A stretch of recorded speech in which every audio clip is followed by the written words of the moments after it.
এই দেখো, এটাও কিন্তু একটা ভাস্কর্য শিল্প। দেখো পাথরের কি সুন্দর একটা ব্যাপার রয়েছে, তাই না? তো দেখো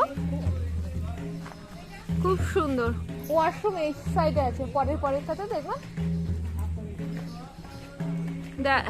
এই যে ওরা বেরোচ্ছে, আর সন্তুলা লাফানো দেখো, বলেছে কোলে নিতে হবে, এতটা হাঁটতে পারবে না। দেখো লাফানো দেখো।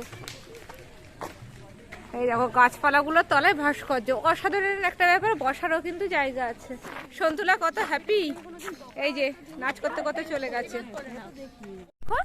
এখানে কিন্তু শিল্প বলো, ভাস্কর্য বলো, গাছপালা বলো, কোনো কিছুর কিন্তু মনে হয় কোনো আর কি শেষই নেই একটা ব্যাপার। এটা চারিদিকটাই কিন্তু অসাধারণ একটা ব্যাপার রয়েছে। এই আমরা আগে এখান থেকে যাবো।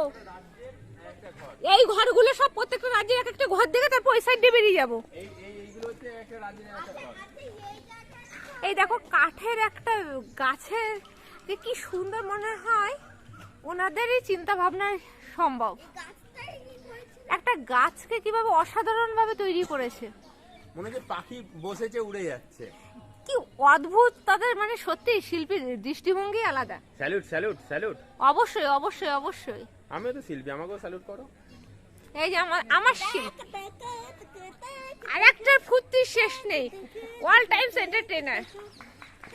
যখন খিদে পেয়েছিল তখন শুধু মুখটা শুকিয়ে গেছিল, আর যে খাওয়া দাওয়া হয়ে গেছে ফুল টু এনার্জি রয়েছে বাবুর। এই যে এখন একটা গান শোনাও তো, অলিরও কথা শুনে শোনাও তো।